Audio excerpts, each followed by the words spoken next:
So first I would like to acknowledge my master whom I've dedicated my life's work. His work is also presented through the work of Edgar Cayce.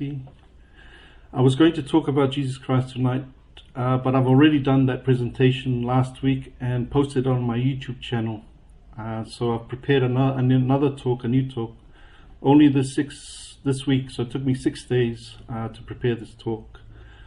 So it's going to be about myself, love, and planetary sojourns. So that image there is the actual talk that I did. What I did was I collected all the Jesus Christ material that I know of and put them into a presentation. So if anybody wants to look into it, maybe you can ask John to send you the link, or ask myself. But at the moment, it's just been a week, I think, and it's had about 345 views.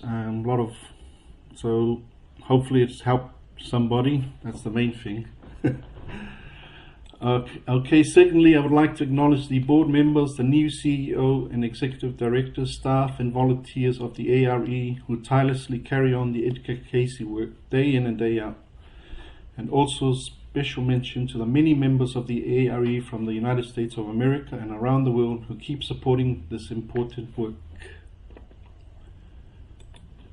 Thank you also to all the Edgar Cayce experts, authors, presenters, researchers, etc. There's so many of them who shared their knowledge and wisdom over the many years and whose names are too many to mention. This is the reason why the ARE and Edgar Cayce community is very special, because all are welcome to contribute, and no matter how much or little one knows about some subject area, when we share, we grow together mentally and spiritually as souls on earth. So hopefully our time's not wasted here on earth. Put our time in good use. And thirdly, I just want to take time to show my respect to my late father, who I love and miss dearly. He entered through God's other door a couple of months ago. He has made contact with me a couple of times through my dreams. And just 2 nights ago, I had a dream of me and my dad in Samoa, which I'll explain later where that is. And we were visiting the hotel he used to work in, which is the Aggie Grace Hotel. And some parts of the hotel business were run down and other parts were still operating and doing well. So it was interesting for me to be spending time with my dad in the dream world in Samoa together, and it felt so real. So I am the son of Brian Alderson. My dad was the New Zealand representative of the ARE for many years. I think more than 15 years, maybe 20 years, if I can remember. My dad wrote many articles based on the Edgar Cayce readings and released a monthly journal called the Rainbow Journal. But nowadays the rainbow has a different meaning, but I guess this is more the spiritual meaning of the Rainbow Journal. He sent his monthly journal to many through the email around the world, and some of his articles were published in the Edgar Cayce Canada as well. So he had a far-reaching audience beyond New Zealand. And now, so to just a little bit about myself. So my name is Keith John Alderson. That's my long name. So I interchange the Keith with the Kieth sometimes. But in my birth certificate, it is spelled Kieth, so I'm stuck with that spelling. So I think they followed the rule I before E except after C or something like that. Some error happened, but so I have a very special Keith spelling. So I was born in Samoa to Brian Alderson. He's English descent, so from Britain. His father was from Great Britain, and they came to New Zealand. And my mother, whose name is Felicita, but I call her Sita, Siomia, she was born from Samoa. So you can see the 2 photos up there. I look more like my mother than I do my father. I have 1 brother and 3 sisters, and they look more like my father. So I guess I'm the better looking one. I lived most of my youth, 25 years in Samoa, Niue and Fiji. So I consider myself more as a Pacific Islander or a South Seas Islander. Samoa has only about the population of about 200,000, but I also lived in a very small island called Niue, and that has only a population of about 2,000. So I spent about 10 years of my life in a very small island surrounded by the sea. Also spent some time in Fiji, and that's where my wife is from. So I then moved to New Zealand and eventually to where I'm here now in Adelaide, Australia. So Samoa has a 200-year-old Christian history. Missionaries from London brought Christianity to the Pacific Islands, including Samoa. So they had great challenges. So nearly everyone in Samoa is Christian by faith. So I guess I was brought up knowing the Bible and Jesus Christ. So I looked in the Edgar Cayce readings if Edgar Cayce ever mentioned Samoa, and there's only one reading. For me, that's good enough. So I posted this reading here, so I'll just read it out. It was a live reading for someone who he was in America. I think she was in America. Yes. And she was asking for her past lives life reading, and this was mentioned here. So I grabbed onto it because I was born in Samoa and raised there, so I'll just read it out. Before this, we find the entity was in the land or isle known as Samoa. During those first periods in the latter portion of the 15th century, when there were settlings and the first combinations of the natives that were the descendants of those peoples who had lost their way from the others, or those called the lost tribes, or the peoples of Naphtali. So this could be about 700 BC. So they're probably the group, one of the lost tribes of Israel in that time. They must have traveled by boat somehow and then got lost and ended up in Samoa. So what I'm hoping is that I'm one of the descendants of the lost tribes, but who knows? It's hard to prove. The entity's forefathers then were in that line. The entity was a combination then in that experience between the peoples of the Mediterranean and the natives. So the natives are the Samoans. And I think a lot of boats came past to Samoa and landed. Some might have stayed there, who knows, and influenced that island. So Samoa has had a lot of influence from many, many other countries. So then the name was Lululang. In the experience, the entity made for the combinations of the activities of a musical nature and the ability for the understanding of the nautical activities. Thus the sea and the isles of Samoa do hold for the entity an unusual drawing. I think in the report she did mention that she has a sort of attraction to the islands and Samoa as well. And probably musical abilities and sailing, the nautical activities. So sailing is a big part of Samoa. We used to travel everywhere by boat, and yeah, so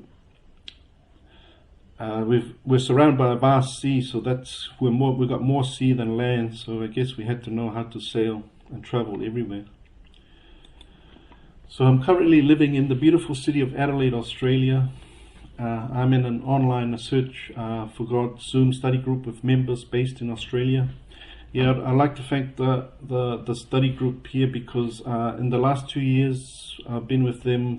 I've developed my confidence, and being surrounded by a group with support and love, helps you grow spiritually, which is so good. And I encourage everybody to join a study group.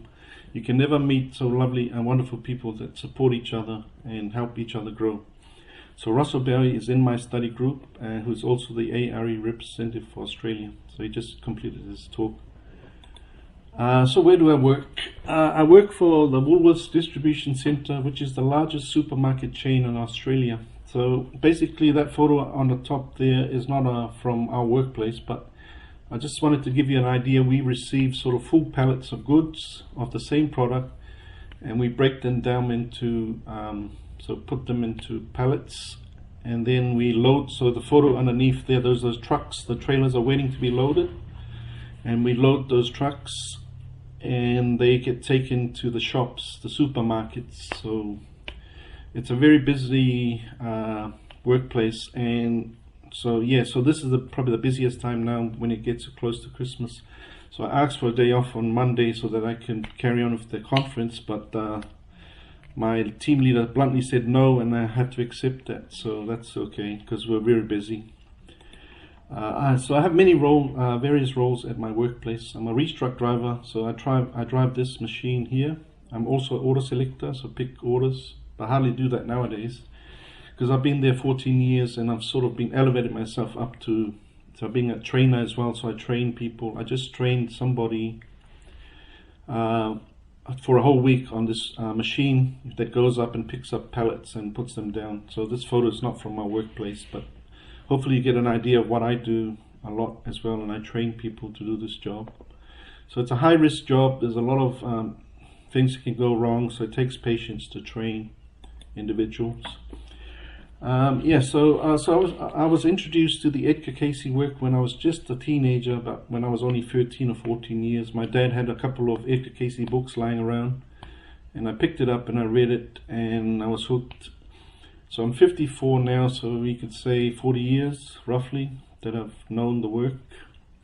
So the first Edgar Cayce books I read were There Is a River, Many Mansions. Many Mansions is a difficult book, but if you persevere, it pays off. It talks about the karma, and even Gina Seminara wrote it. She was a journalist, and she wrote it very, very detailed and very well explained. So I highly recommend that book, Many Mansions. Also, Herb Puryear's two books, Reflections on the Path and the Edgar Cayce Primer. So I was on solid foundation, solid footing with the Cayce work after reading these books. That gave me, a good start. So over the years, I've collected many Edgar Cayce books and shared the Edgar Cayce work on YouTube. I mean, I tried my best. I wouldn't say it's the best, but I'm hoping that if I help, one individual, whoever, if they can carry on doing more research later on, so I've done sort of service to them. So my YouTube channel is probably the fourth largest Edgar Cayce YouTube channel behind ARE, Macmillan Media, and Edgar Cayce Arizona. Yeah, so the purpose of my YouTube channel was just to share my knowledge and understanding. So I'll try and improve a little bit more in the future. So if you can see here, these are some of the videos that I posted. So I've sorted by views, and what I did was some of the old tapes, I put words in it and I described it, and then I put a presentation. So Hugh Lin was talking and the words were there, and some images just to give it a bit of a... So I had 94,000 views, so that's my best sort of YouTube video. So that belongs to Hugh Lin Cayce. Someone else copied that video and posted it in another channel, and that I had more views than mine. I think 100,000 views. So I can say that I've reached audience of more than 200,000 just in one video alone. So it must be people responding. The second video is Edgar Cayce Beginning Meditation in the 7 Spiritual Centers. 52,000 views. So there's a lot of people, a big audience that I've reached. And also the whole tape of the Edgar Cayce and Secret of the Golden Flower. I put the whole series. It took me about 2 years to complete that. So that has about 39,000 views. Yeah, so there's a lot of people watching, interested. So the Edgar Cayce New Zealand, I've just wrote a letter to email to ARE asking to be the New Zealand rep. So I'm still waiting for confirmation to be the New Zealand representative for ARE. So I'm just going to take over my dad, who's been the ARE New Zealand rep for nearly 20 years. And so the difficulty for me is that I'm not living in New Zealand, but I'm still based in Australia, so I'm a bit torn. But I'm hoping if someone steps up from New Zealand, then I'm willing to hand it over and help them in some ways.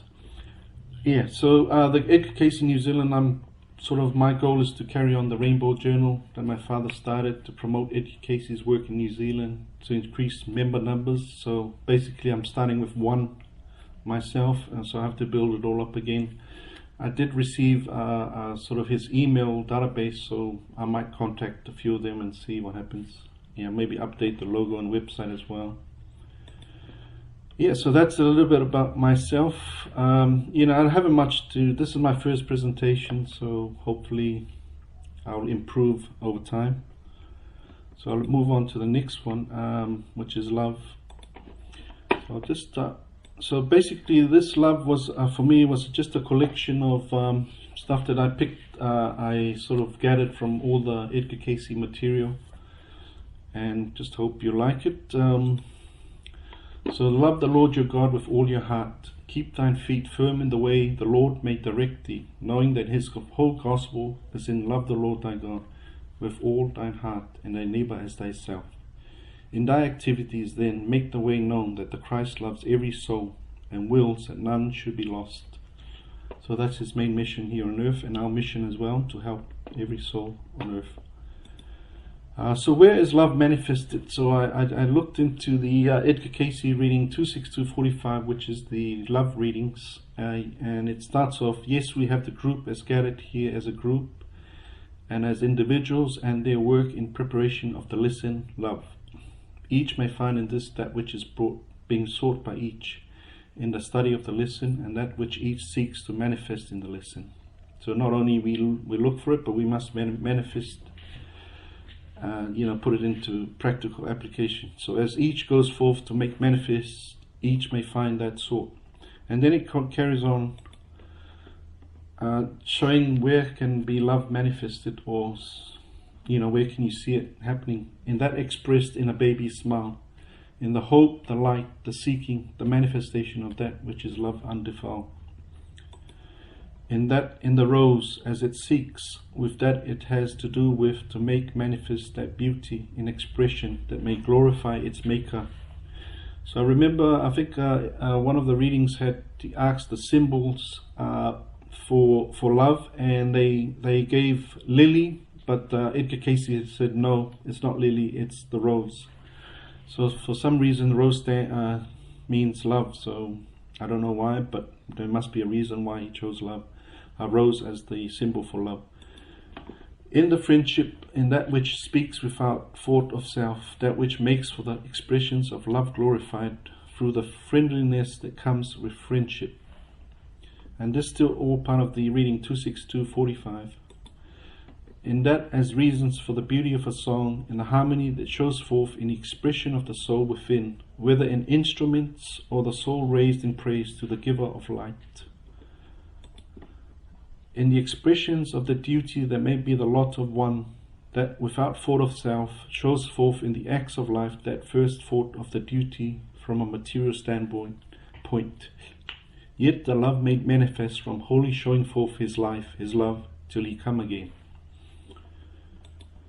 In the manner of speech, under the varied circumstances that arise in the experience of all, through that association which comes in the daily walks of life, and in the encouragement that may be given through the kind words spoken, the giving of a cup of water to anyone seeking, to those that thirst. This may show to such a one the love that is manifest in God is love. In whatever the hands find to do, that done well in all phases of one's experience, that lends self in the daily walks of life, doing the best with that which presents itself in the glorying of the expressions. As you do it unto the least of these my little ones, you do it unto me. In the glory that comes in the satisfaction of a contented heart, in knowing that each day has brought an opportunity that has been taken advantage of by self, in showing the kindness here, going out of the way in self's own life to make the lot of a neighbor more joyous, brighter, in the activities of the daily life. The photo here, so this is the former Prime Minister of Australia going around in the, they have a tradition where they go, I think it's like St. Minnie's, where they feed the homeless and they go and cheer them up. So even the leader does his part. In looking forward to those days that may come for the filling of those places that may be made or given in the lives spent in the service of him, who may call that thy face be that which may bring the knowledge of thine life, thine heart spent in his service day by day. So as representatives of Jesus Christ, we show what Christ stands for and what God's face looks like, and that's all love. So you each should present yourselves as channels of blessings to others, in that others may receive a better concept of the necessity of presenting their bodies as a living sacrifice, as a living example. So each should understand that sacrifice does not necessarily mean a giving up of something, rather a glorifying of the body for a definite purpose, for an intermediary, like you being that sort of that connecting point between God and somebody else, for an ideal and for a love. The fruits of the Spirit are rather, as we have shown, brotherly love, kindness, mercy, patience, love, long-suffering. Against such there is no law, for they are the law of love. And how to send love to others. You can find this in The Intelligent Heart, which I think Russell Bowie mentioned.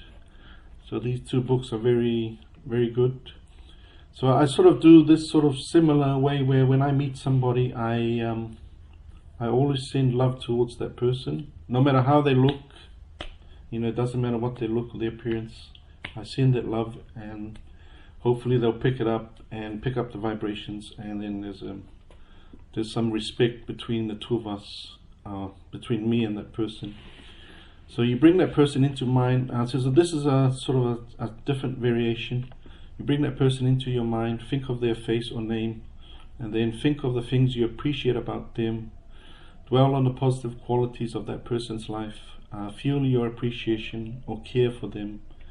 As these loving feelings are in your heart, they are carrying your love to that person. So instead of appreciation, you may feel care, compassion, or love for that person. And now allow yourself to deepen your feeling of love as though you can connect directly with their heart and their soul. And if you have an image of the person in your mind, you may actually be able to feel the flow of love from your heart. Sometimes I've had a sense of the person looking up and smiling at me, acknowledging and receiving their love. So stay with that deep, beautiful feeling. It is blessing you both. So when you release your focus upon them, allow yourself to acknowledge that the transformation being sought by their soul is taking place. So give thanks. So this is a more powerful way of transferring your love to somebody else. I always recommend joining a Search for God study group to find real love. So in our study group, we're still up to the lessons of patience, and I've realized that the whole purpose of the Search for God is the awakening of the Christ consciousness within each individual.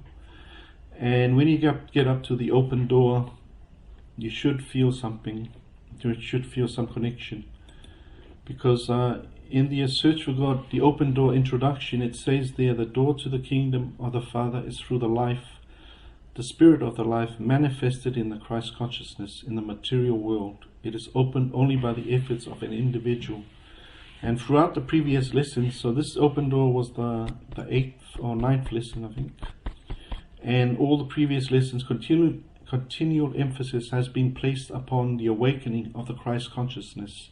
So when we are doing cooperation, know thyself, ideals, faith, it was all planned to awaken the Christ consciousness within the individual. So it took me so many years to work out why am I doing a Search for God? What's this all about? And this sort of sentence sort of hit me and realized. So if I didn't do well in that 7 or 8 lessons, it wasn't the lesson that was the problem. I had to go back and maybe do it all over again, or do it with more oomph. Maybe try harder. Try all the different ways to improve yourself. Maybe more prayer, more meditation. Because each lesson has presented some attribute of the soul, some faculty of the inner self, which, if magnified in the conscious activities of the individual day by day, will add to and strengthen the growth of the soul's expression through the physical person.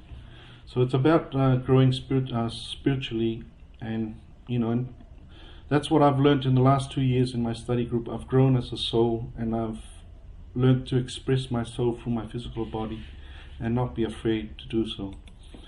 So if each lesson, each will prepare themselves, they may in this lesson of love find him as a brother that would speak with them. And I guess that's the ultimate goal when you get to the lesson of love, is to be able to speak to the Christ. And if we love me, keep my commandments, that I may abide with you, and through you shed abroad the light, the love of God unto the sons of men. And that's all we're going to do, is share the love, the light. That's the whole mission. And the mission of Jesus Christ, and our mission too, is that he manifested in the flesh, that the evil forces, as manifest in the relationships of individuals as one to another, may be eradicated from the experiences of man. So that's our goal, to get rid of all these evil forces on earth. And we still got a long way to go. So So that's the end of love. Just hope you got something out of that presentation. Okay, the next one, Planetary Sojourns. So I'll have to stop and share this again. So am I making sense? John, any feedback? You're making lots of sense. Oh, thanks. You're making lots of sense. Okay, I'll get the feedback from everybody else.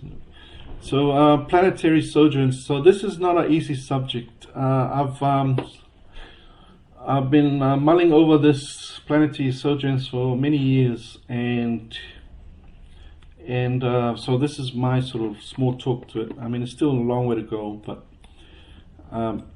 so please note that this book, Planetary Influence and Sojourns, helped me put the finishing touches to my presentation. So this book is mostly made up of a collection of Edgar Cayce readings. So I got this book today, and it did help me, put a few stuff in place. So it's not that I depended totally on this book, but it helped me complete my.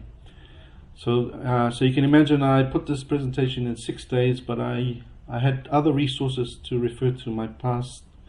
I had some videos done, so I was able to access that and help me with that. So the first part is some collection of readings that explains that the entities sojourn in those environments, that's the planetary sojourns, makes the impulse for the mental activity rather than the position of these planets. So it's not about where each planet is, it's because we were in those environments. So as to the sojourns in the environments of the Earth, known as the astrological influences through the entity or soul sojourn in those environments, they come as habits. So we carry with them the habits, the experiences. Might be living in such an environment in an Earth's experience that influence the appetite or activity of a soul. So all this when we're not in Earth, we're in other planets, and we do stuff there. We must be doing some, more soul development there. And then we come back to Earth again, and we carry on. It's a work in progress. It takes, maybe years and years for us to grow. So Jupiter, Mars, and Neptune are as the ruling influences upon the activities of this entity, not so much their positions, but from the entity's sojourn in those environments, between the earthly sojourns, or during those interims. So between earthly lives, we go to all these planets and we develop more and more, come back to Earth, carry on. So as the activities arising as urges from these planetary sojourns, we find that these may be latent or manifested. So they're just there within us, but they arise as influences or dreams. So sometimes when we dream, what are these weird dreams? That could be from other planetary sojourns. So not because of the planets or stars being in a certain position at a period of birth, but because of the sojourn in those environments. The entity thinks in such terms, so they have an influence on us. So just a couple more readings. In entering astrologically, we find these elements as the influence in the present experience of sojourns in those elements during the interims of Earth's experience. So Venus, Mercury, Jupiter, Mars, and Neptune.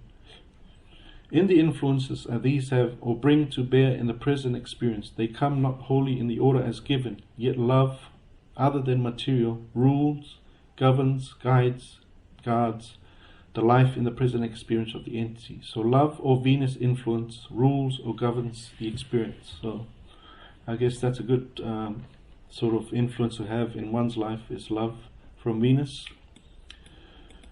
So how may it be asked, do you arrive at such conclusions from the entity's sojourn in those environments as indicated by what the entity did in those environments, with the abilities or knowledge that the entity had in its soul development during such a sojourn? From what then do you gather such information? Where are the records kept? Upon what are they recorded? Upon the etheric wave in time and space. So what is the film that makes between time and space? That's what you're looking for. So this person, you'll find it. So we all can find this information about our past lives and our sort of soul sojourns in other planets. It's all there within us. It's just a matter of us, how do we find it? So I think Edgar Cayce was able to do that. So all of these influences, astrological from without, bear witness or are as innate influence upon our activity, our sojourn through any given experience. So we carry with Him wherever we go, whatever planet, even on Earth, it's always with us.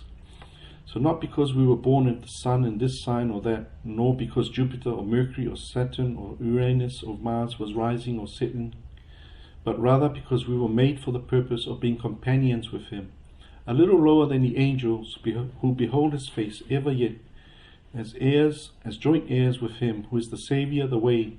Then we have brought these about because of our activities through our experiences in those realms. So basically, Jesus Christ, I think He completed all the planetary sojourns and mastered all of them, not only planet Earth. So He's helped all of us. Doesn't matter which planet we go to, He's there to help us achieve mastery. So there are astrological influence that have their experiences in the urges, in the entities' activities in the present. These are by some accredited as being because of certain positions at a time of birth, but they are rather because the entities or soul sojourn in those environments that make for an influence upon the manifestation of that portion of the entity's soul and spirit in matter. As we find there, and these are making for their experiences or influence in the experience, and they come not as that which is impelling, but rather as the mental urge. So they're within us. We can feel it, It's within us. And what will does with the opportunity makes for the development or the retardment. So how we apply our will, that's where we make our will. So I'm just going to stop with those readings, and there's a little exercise. You can use a pen or paper, or you can just read them, and then from there you just sort of work out which ones are applied to you and which ones don't. So I put this together many years ago, and it was based on the Edgar Cayce life readings, and I put them together, and I said, well, I'm not trying to make astrologers out of business, but more like if they could use this, might help them improve their astrology as well. So basically, this is information. So this version here that I got now is not a version 1. It's way still not version 1. So it still needs to be expanded and improved. So here are some of the questions that if you ask yourself, is there anything new or renewal happening in your life? Are you going through major changes in your life? Have you moved into a new environment or new country or new house? Are you in a new relationship? Are you experiencing life-changing accidents? Are new activities happening in your life? New job, change of routine? Has your body gone through major change? Any major sickness or injury come to your body, causing you to re-evaluate your life? Any violent changes or new developments? Are you facing any new challenges? And if you say yes to most of this, then Saturn could be working, the influence of Saturn could be working within you. And none of this applies to me, which is probably a good thing. But in Saturn we find the sudden, so this is an example of someone who was given, what was happening to their life. In Saturn we find the sudden or violent changes, those influence and environments that do not grow as it were, but are sudden by that change of circumstance. So it just happens. So change is the key word here. If there's a lot of changes happening in your life, then you know that Saturn must be playing a part. We find in Saturn many changes in the experience.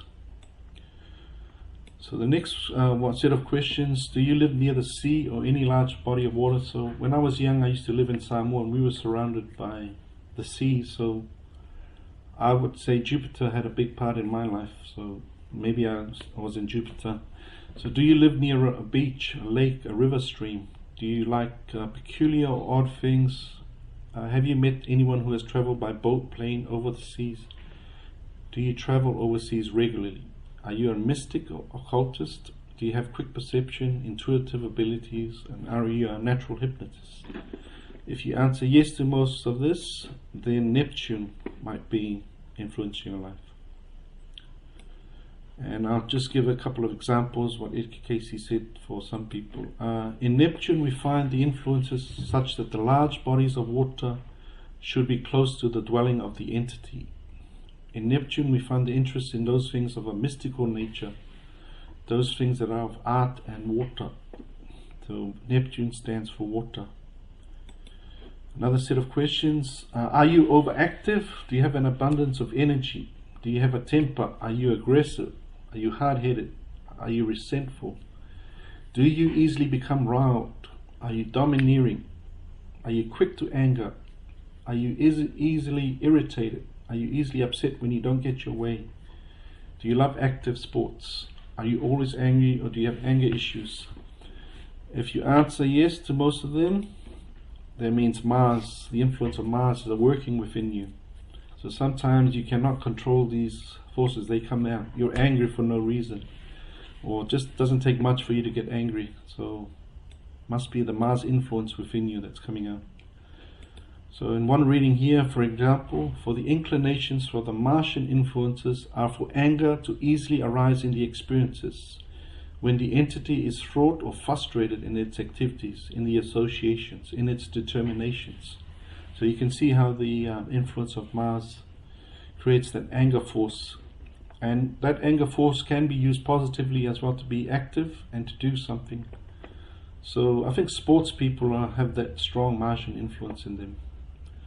But hopefully they don't join the army and become warlike, because they'll do a good job with it, and we need peace and love. So the next one, do you love art? Do you love beautiful things? Do you love the home life? Do you love being at home? Are you a homemaker? Do you love harmony? Do you have great appreciation?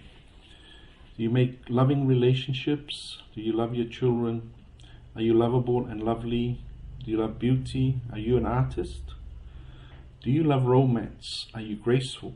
Do you make friends easily? Are you cheerful? Are you sympathetic? Are you graceful? And do you love nature?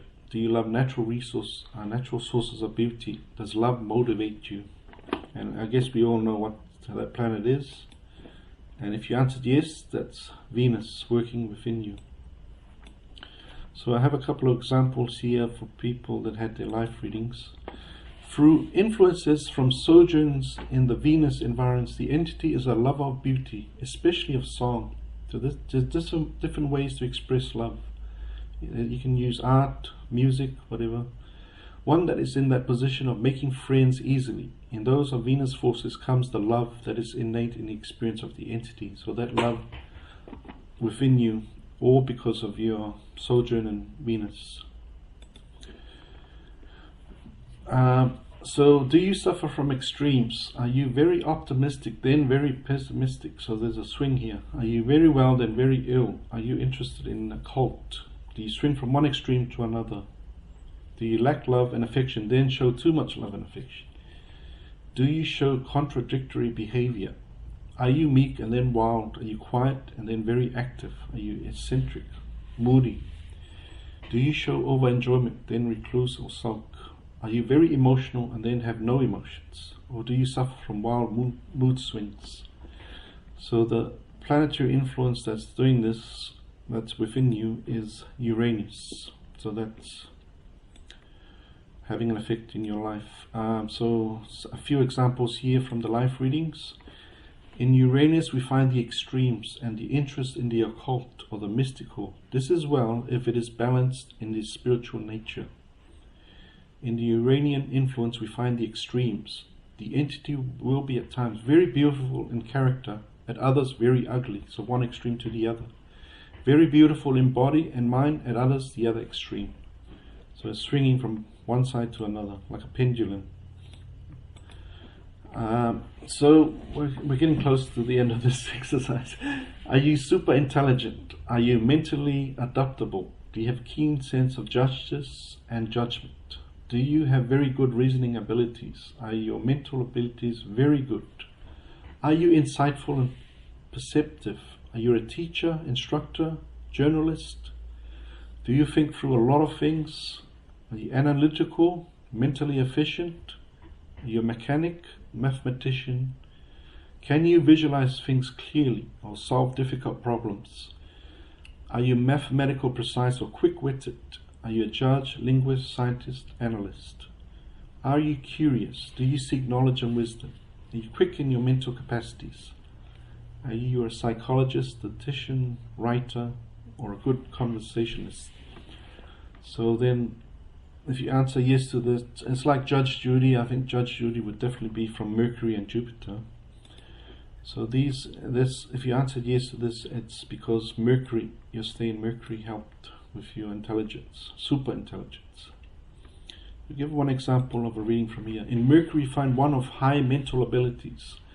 So I think that's Edgar Cayce's way of saying that you have very high intelligence, as indicated by the manner in which the entity or present body progresses in the ability to gather information of any character or nature. So you need a quick mind to gather a lot of information, as indicated in the work in the schools, as indicated in the work in associations with groups or individuals. So you can use it in a positive way, your intelligence for positiveness. And the last one, so you can guess this planet. Do you deal with the masses? Do you work with populations? Are you a writer, actor, leader, doctor, or TV presenter? Do you work with groups or large groups? Do you influence a lot of people? Do you help a lot of people? Are you helpful? Do you analyze things as a whole? Are you involved with international activities? Are you interested in race or groups? Do you work with the general public? Are you an activist, politician, philosopher, socialist? Do you control groups of individuals? Are you a group psychologist, electrician, film director? Do you work in a corporation, large multinational company? Are you a good speaker or presenter? Do you love everybody? So Jupiter is the force that has an influence in you. So if you answered yes to those questions. And the reading here, in Jupiter comes that of the bigness, nobleness, and broad-mindedness of the entity. Shows how the variations has come individually and to groups and masses, so you affect the groups and masses. One that is in the position of meaning much to many, so it has an effect on a lot of people. So more like one, you affect so many people. I think doctors are a good example of Jupiter. They help so many people. So this is sort of like a summary of what the planets, our sojourns in solar system, how they affect us. If you're from Jupiter, universal consciousness, Mercury, high mental abilities, Uranus, extremes and the occult, Venus, love and appreciation, Mars, anger and wrath, Neptune, the water element and mystery, and gonads or Saturn, the renewal or change. So this is part of the chakra system, and they are linked together. There's one reading here which is 3112 that sort of summarizes the whole thing. In Mercury, the mental life. In Venus, in the form of love. In Mars, vengeance, wrath, madness. In Earth, matter takes all its various forms of presentation of a given energy or force as radiated from the various effects of this solar aspect and take on bodily form, occupying a position of three in one or all force in this sphere, taking on the appearance of that is known as freeform, so three-dimensional. So imagine trying to get all this into three-dimensional form. So I think we feel the vibrations in our soul. So in Jupiter they are broadened, and Saturn remolding and changing. So change. In Uranian, accentuations are very good or very bad, swinging from one side to another. What's missing here is Neptune, but Neptune is water. So just some more readings just to reinforce what I've just gone through. There are the sojourns in other realms of the solar system which represent certain attributes. Not that you maintain a physical earth body in Mercury, Venus, Jupiter, Uranus or Saturn, but there is an awareness or a consciousness in those realms when absent from the body, and the response to the position those planets occupy in this solar system. So all this, what's his name, Elon Musk trying to take human bodies to other planets, I think it's a waste of resource and time, because our souls do that. So hopefully Elon Musk is listening to this. As we find in this entity, the planets give expression in the abilities which find manifestation in the material body through developments or attunements in the glandular system of the body for material expression here. So these influences or vibrations are going through your glands, and they come out, you express them through your glands. So the spiritual contact is through the glandular forces of creative energies. So sometimes, you have these strong vibrations of love or anger, and where is it coming from? Well, that's your soul connecting to your glands, and they're sort of vibrating and are very strong. Sometimes you need your head to control them. Your love head needs to say stop, that's enough, and then, so that's the mental side of it. Right? So the astrological becomes as urges that are as innate or mental forces, while those from the earthly sojourns become more as the emotions and thus earthly. So the sojourns or influence of the astrological become, it might be said, as flashes or periods of deeper meditation. So when you're doing meditation, sometimes stuff happening to you, and that could be your soul part that's coming out. I think the psychics know, they mastered all this, so they know what this is all about. The astrological sojourns are rather as intuitional influence felt when in meditation or in distress in mind. The astrological influence are more to the spiritual or innate urges that are aroused by the deeper meditating of the mental self. The soul seeks from the realm of spirituality to give expression of that it as an entity or soul may do with its experiences in the mental realm, as well as about that it is done in the physical realm. So here the soul is working through the physical body. And the last one here, the experiences of the entity in the interims of planetary sojourns between the earthly manifestations become the innate mental urges that may or may not at times be a part of the daydreaming or the thought and meditation of the inmost self. Each planetary influence vibrates at a different rate of vibration, and an entity entering that influence enters that vibration. So I was going to do a demonstration, but maybe another time I'll share. I have a spreadsheet with all the life readings. I've collected all the life readings and I've ordered them by year. So if anybody wants a sort of a spreadsheet that has all the life readings, I can give you a copy, and then you can do more research on it. So I'm going to skip that demonstration. So another interesting part about planetary sojourns and the book of Revelation. Now, what is the connection? Because if you do the 262 readings or the Search for God lessons, it's more like awakening the Christ within. So that's what you're trying to do, is the awakening the Christ consciousness. The 281 readings was more advanced in prayer, healing, and they also did the Revelation readings in the 281 readings. So it's the revelation of our real self. And if you look at Revelation 1, chapters 1 to 4, it sort of talks about the 7 spiritual centers. And then Revelation 5 to 8 is the opening of the 7 spiritual centers. And then Revelation 8 to 11, sounding of the 7 spiritual centers. So revealing our soul attributes from planetary sojourns. That's where it happens, between these two. Opening and the sounding. And how would I know that? Well, one of the readings does say. So if you look at this question and answer here, it's a 281 reading, continuing with the references to the 7 angels described in Revelations 8 and 9. Are we correct in interpreting the sounding of these 7 angels as the influence of spiritual development in these other planes or planetary forces, that your soul and all your vibrations from other planetary sojourns becoming active through the vibrating centers, that's your glands, of the physical body during the process of purification? So that's Cayce answered correct. So that's so basically the sounding of these 7 angels are the influence of spiritual development in these other planes. So as a soul, you come with all these energies and vibrations, and you need something to release it or come out in the body. So it's saying here, become active through the vibrating centers of the physical body during the process of purification. So that's why we do purification, we do mere prayer and meditation, is that these soul forces or energies or influence come out and reveal themselves for us. And then we know who our true self is, and that's us as spiritual beings. So do the 7 angels govern in order of the major glandular centers of the physical body in their order as they have been set?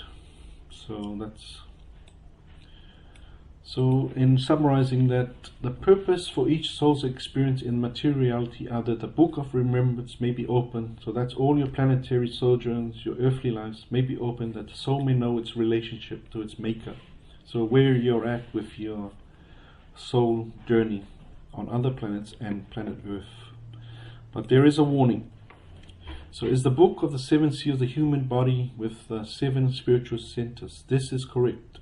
Do we have the opening of the seals correctly placed in our chart?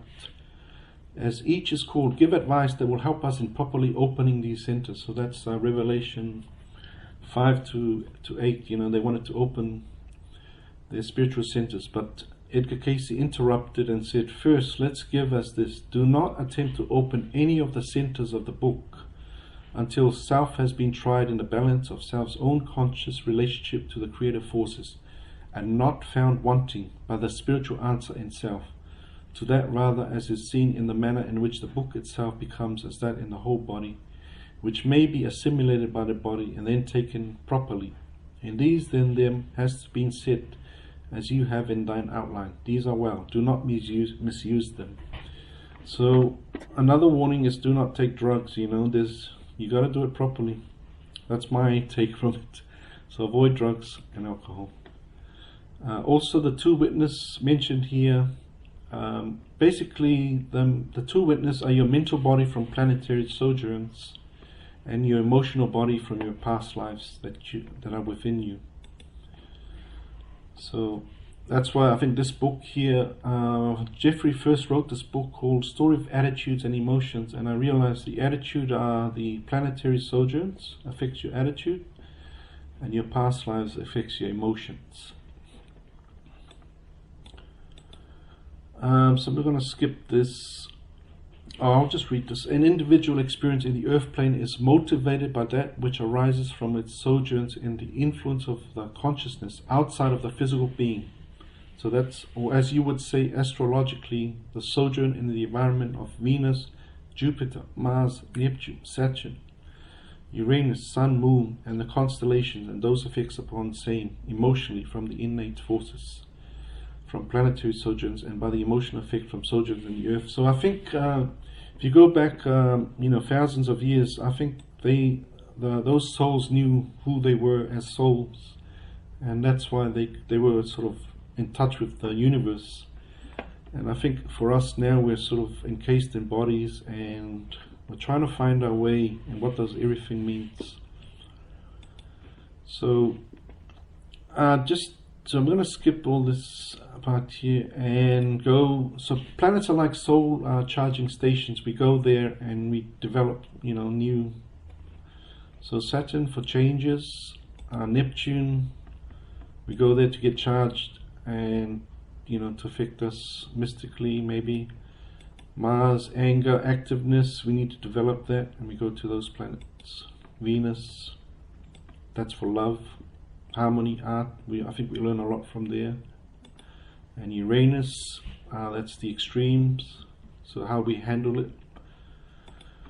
And Mercury, mental abilities. And Jupiter is the whole picture, the benevolent, the universal, broadcasting, helping so many people. So in other words, you are a special soul. You have spiritual gifts from your sojourns around the solar system. You have past lives experiences and mental resources you can tap into. So make the most of that. And God's blessing to all for the love of His Son, Jesus Christ. Merry Christmas and a Happy New Year to everybody. And thank you. That's my talk.